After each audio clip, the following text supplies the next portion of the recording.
Орузбек Найманович, спецоперация деп жана привод саат канчада башталды? Привод саат 7-де. Biz mına videolarda gördük ko, bir 7:40'dan 8'ge жақын нерседе башталды го. Это относится в ночное время?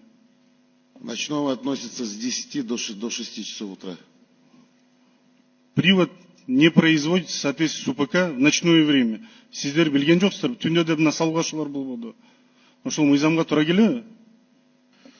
Урматтуу Мирлан Канатбекович, баягы сиз айткан ночное время с 10 до 6, да? Начальник следствия айтып атат. Эмне себептен МВДде тергелип аткан иш спецназ Альфага, которая занималась террористами, особо опасными преступниками страны. А явка свидетеля осуществлялась силами спецназа. Почему?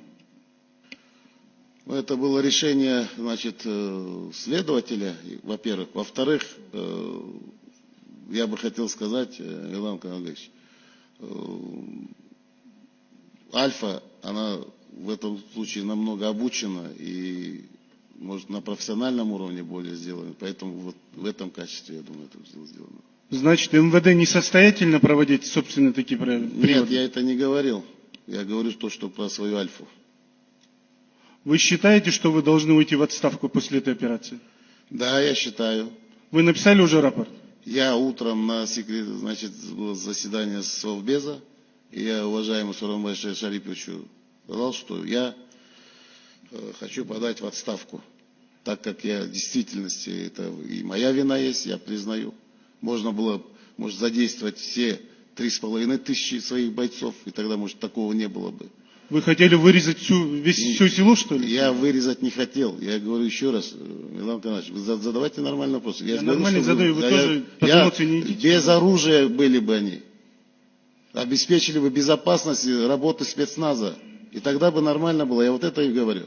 Я хотел бы сказать, что на сегодняшний день Служба национальной безопасности, МВД, саясатчылардын аркасынан кууп отуруп, өздөрүнүн кызматтарын алып кетип калды. Ошол себептен профессионал адамдарды, ичинен жердешчилик, профессионалдык адамдарды кетирип, Альфада 1,5 ай мурунна сотрудниктер келе баштаган.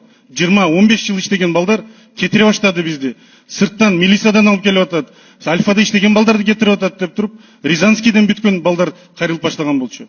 Сиздердин ушу чабалдыгыңар үчүн ушундай маселе болду. Ошон үчүн Орузбек Найманович президенттин чечимин күтпөй сиз кетишиңиз керек. Башка күч орган министр МВД де кетиш керек. Эмне себептен ошол жака милицияларды хотя бы каска кийиспей жөнөттүңөр. Ошол жерде акбал боло турганын алдын ала 10-чу управление саясатчылардын аркасынан жүрөт тыңшап.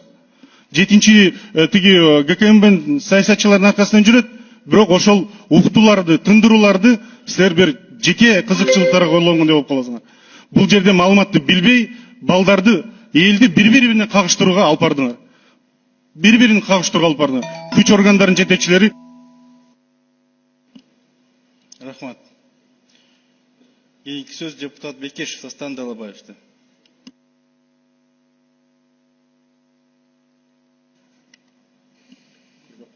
Бекешев Астан Далабаевдин микрофону.